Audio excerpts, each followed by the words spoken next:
Good morning, it's Friday, the 26th of June. You're watching Euronews, and this is Europe Today. Welcome to the program, I'm Stefan Grobe. Coming up, solidarity with Ukraine. The country has received 3.2 billion euros as the first disbursement under the European Union's 90 billion euro support loan. That was announced by EU Commission President Ursula von der Leyen at the Ukraine Recovery Conference in Gdansk. The announcement marks a turning point in a 6-month political struggle to get the loan off the ground. We'll have Euronews editor Maria Tadeo reporting from Gdansk. Conflicting messages. The head of the United Nations Nuclear Agency signaled that Iranian nuclear enrichment sites would be visited by their inspectors, a key component in the interim deal between Washington and Tehran. But an Iranian diplomat promptly rejected this, saying such a visit can only come after a final deal.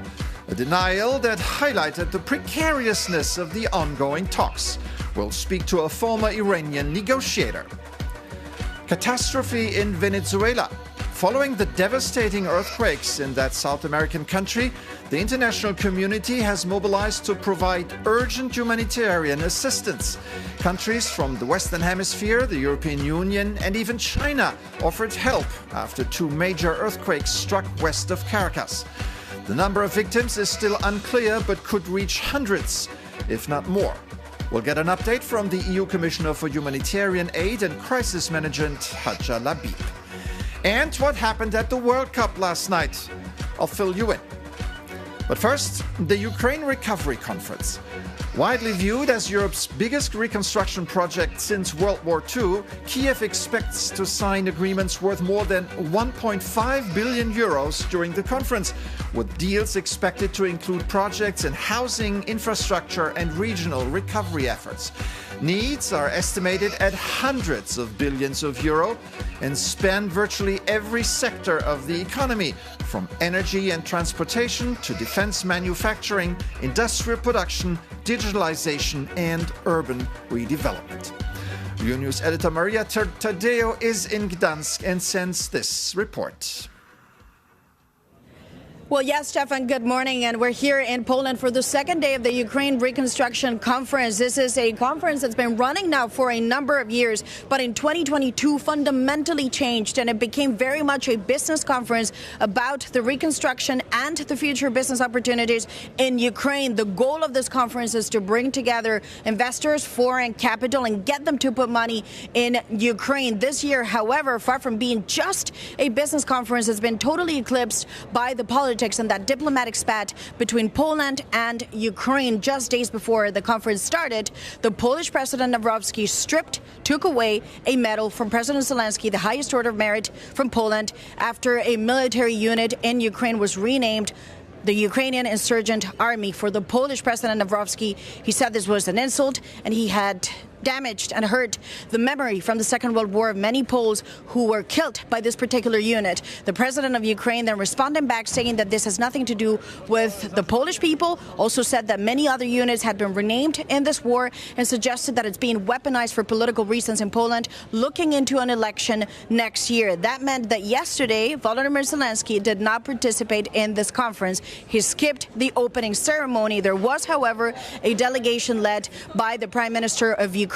In the meantime, the Prime Minister of this country, Donald Tusk, trying to pacify both sides, saying that this is really now the moment for both Poland and Ukraine to respect each other and be mutually respectful. Nonetheless, beyond the politics, there were announcements. The European Union announced that it will now pay off about 3 billion euros from the 90 billion euro loan that Ukraine should receive from EU member states. And the United Kingdom also announced a package of 290 million pounds, mostly focused on the energy sector. And to that point, I spoke with David Lammy, the Deputy Prime Minister of the United Kingdom, and I asked him about the future relationship of the UK with the European Union when it comes to security, defense, G7, and the upcoming NATO meeting. Let's take a look. David Lammy, thank you so much for joining us on Euronews. Today, the UK is announcing a financial contribution to Ukraine, 290 million. Why make this announcement now? Is it a reflection that you believe dynamics on the battlefield are changing and Ukraine can still win it? As you know, the United Kingdom has stood with Ukraine right from the beginning. And we pledged some time ago that for every year this war continues, we will be with Ukraine politically, economically, and militarily.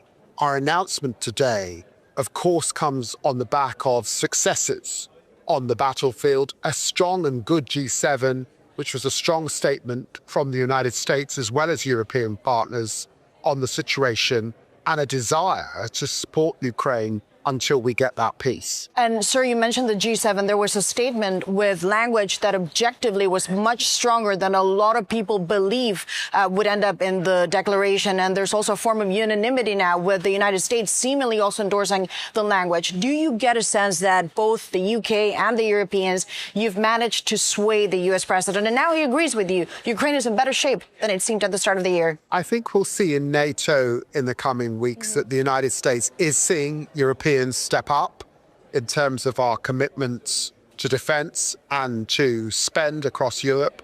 I think we must recognise the progress that we're seeing from Ukraine on the battlefield. We also see in Russia recession beginning to bite, a huge casualty loss now of soldiers, well over 1 million dying. And so I think we also recognise that this is the moment to keep Ukraine in the fight, to increase our suppression, if you like, of what the Russians are doing, and to support Ukraine to the very end. And you have one of the best intelligence services in the world, so you would know what those raids on the ground look like. But I have to ask you on the sanctions front, because that was also meaningful coming out of the G7, the idea that sanctions would get tighter. There was a concern because of the energy crisis that there could be relief on Russian energy. Is that changing? Are you making plans to really go rough again on the sanctions with the rest of the G7? We're really clear. We have ramped up our sanctions. You saw also the interdiction from the UK of the Russian shadow fleet just a few weeks ago. Our 6th package of sanctions, more to come. I was very clear when I was Foreign Secretary that we would continue to bear down on Russian aggression, Russian money, dirty money that's financing this war. And we're really pleased that our European partners continue to do that as well. And we have also seen, I think, since the elections in Hungary, a more united front right across Europe. Certainly on the sanctions. You mentioned NATO. The summit is really around the corner. Can you carry that momentum into Ankara, or do you worry there's a scenario too in which the president will say, you didn't really help in Iran, I'm not going to help any further? I think that we will see that momentum into Ankara. And look, I think it is important to recognise that European bases were being used, certainly here in Poland, in Germany, in the United Kingdom, to support efforts in the Strait of Hormuz. We've had the Coalition of the Willing as well, that the UK and France have sponsored once the war is fully over and we've seen demining in the Strait of Hormuz. So I think for all of those reasons, I expect to see a successful NATO conference. So you don't see possible backlash. And just a final question. Of course, the UK is now in a moment of transition politically. There will be a new prime minister. Is there a concern, or was there a message that you gave to your European and Ukrainian allies that the fundamentals of foreign policy of the United Kingdom will not change when it comes to security, when it comes to Ukraine? There's absolutely no question of a change in foreign policy. We have remained committed to Ukraine through successive governments, and that will continue. And we have been absolutely clear, reconnected with the global community, a European reset, all of that continues despite... There's no rupture. That was your message. Rupture is not a word that's ever been... I think that was used by the Canadians. It's certainly not been used by the UK. So you will maintain that line. David Lammy, thank you so much for joining us. Thank you very much indeed. Thank you. Maria Tadeo there reporting from Gdansk. Thank you very much. Now, technical talks between the US and Iran are expected to resume in Geneva next week, designed to reach a permanent deal to end the war. The negotiations are expected to focus on Iran's nuclear program. Our correspondent, Merit Gwynne-Jones, talked to a former spokesman for Iran's nuclear negotiating team, Sayed Hossein Mousavian, and started by asking him whether the talks are really an opportunity to open a new chapter in the relationship between the US and Iran. Whether I see opportunity or not, I think this is perhaps the most important opportunity Iran and the US they have because of two issues. First issue is that now they are negotiating at the very, very high level, actually the second rank of the two countries. And the second important issue is that they have direct negotiations, not only on nuclear, but on broader regional issues. On the nuclear issue specifically, it's likely to become a core issue in these talks. Do you believe Iranian negotiators will come to the table ready to make compromises with flexibility? For example, do you believe they'll allow inspectors from the International Atomic Energy Agency to come on site immediately on Iranian nuclear sites? First of all, with JCPOA, Iran practically showed its readiness. IAEA had full access, and for 3 years, IAEA repeatedly was able to say Iranian nuclear program is peaceful. Therefore, Iran already showed such a goodwill. Now, when you are talking about Iranian giving access to the IAEA, to Iranian nuclear sites, yes, I believe they will give. But the problem is not on the Iranian side. This is for the first time during the history of non-proliferation. Two nuclear powers, they have attacked a non-nuclear weapon state facilities under the safeguard agreement between Iran and the IAEA. IAEA, Atomic Energy Agency, does not have any protocol to inspect the bombed nuclear facilities. I think first Iran should agree, I believe they would agree, and then the IAEA would have to have an official protocol enabling them to go to visit the bombed nuclear facilities. There is also a very complex regional picture. Do you expect Iran to try and tie the fate of Lebanon to this broader deal? And do you expect the US to be receptive to that? I think if there is going to be a broad, sustainable deal, Iran and the US negotiators, they will have to agree on three major issues, regional issues.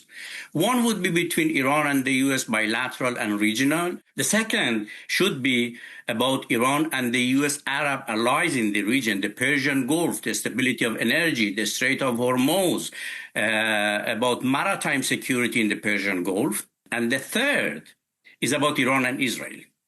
I think the US is in good position to be a mediator for Iran and Israel to end decades of mutual security, military, existential threats. Merit Gwynne-Jones speaking to Sayed Hossein Mousavian.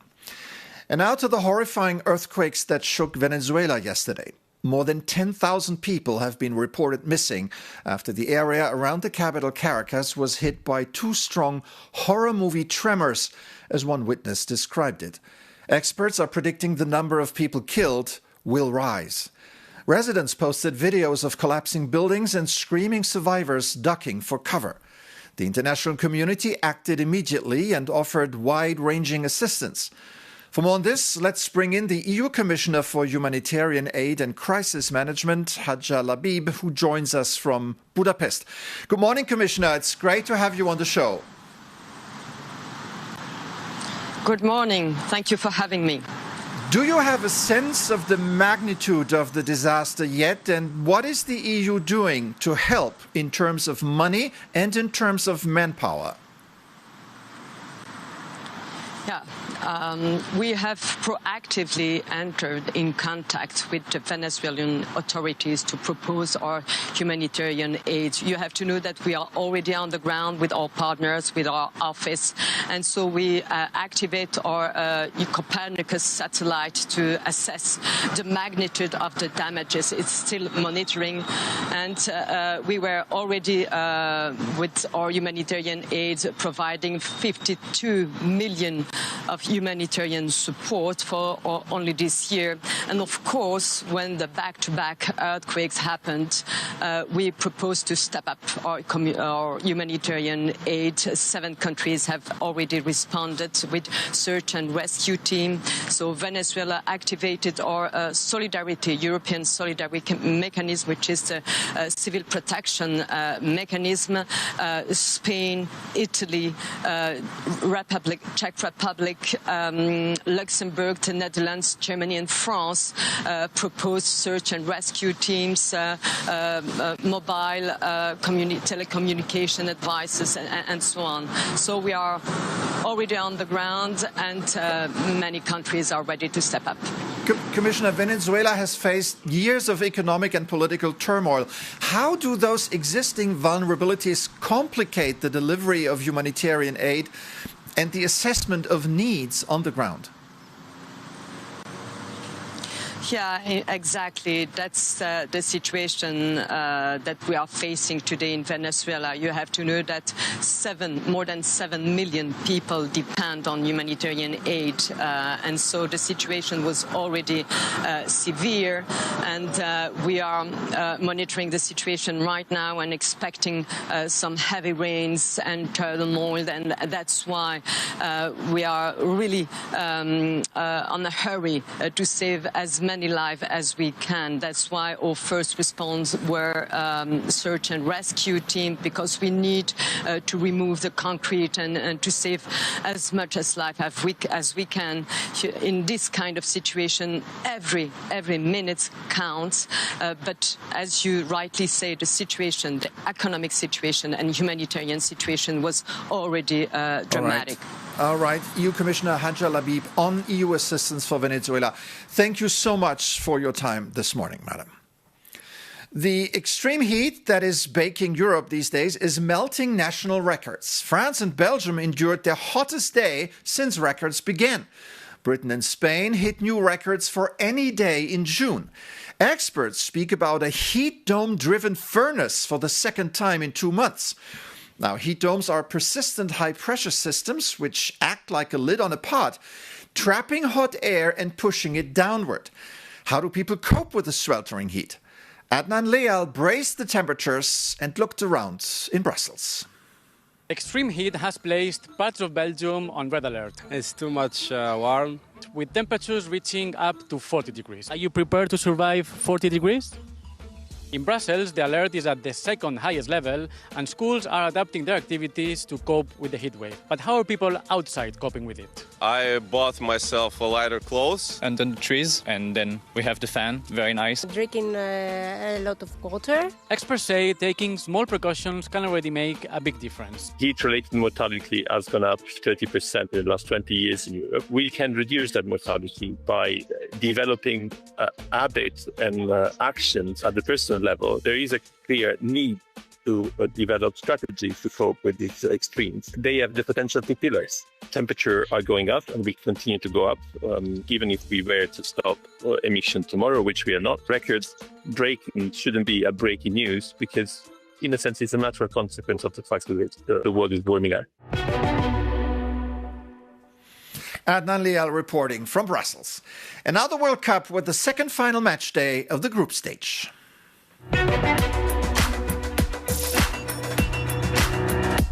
Ecuador stunned already qualified Germany with a 2-1 comeback win to qualify for the knockout stages. Germany scored after 100 seconds, but then it was game over for the four-time champion. An eye-popping victory for Ecuador that didn't score a single goal in their first 2 matches. In the other game of Group E, Ivory Coast beat Curaçao 2-0 and booked their ticket for the next round. In Group F, the Netherlands sealed a comfortable 3-1 victory against Tunisia, cruising to the knockout phase. Oranje's victory means they're facing Morocco on Tuesday, which promises to be a shocker. For Tunisia, it was time to leave the big stage after a spirited performance in defeat. In the other game of that group, Japan finished second behind the Netherlands after a 2-2 draw against Sweden, which scored a second-half stunner to secure a last 32 spot as they came from behind to earn a point against Japan.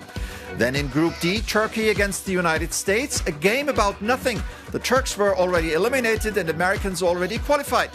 Yet Turkey beat the US 3-2, finishing a disappointing World Cup on a somewhat positive note. And the Americans' dream might be a bit broken as they are back on planet Earth. Finally, Paraguay versus Australia 0-0. Do you have anything else to say on this? No. Australia advances, Paraguay maybe. 6 games on the menu tonight and early tomorrow morning, among them the shocker Norway-France, Uruguay against Spain, and New Zealand versus Belgium. That does it for us today. Thanks for joining us this morning. If you want to continue the conversation, send us your feedback via email to europetoday@euronews.com. For all the latest news of the day, stay tuned to Euronews and euronews.com. I'm Stefan Grobe. Take care and see you soon.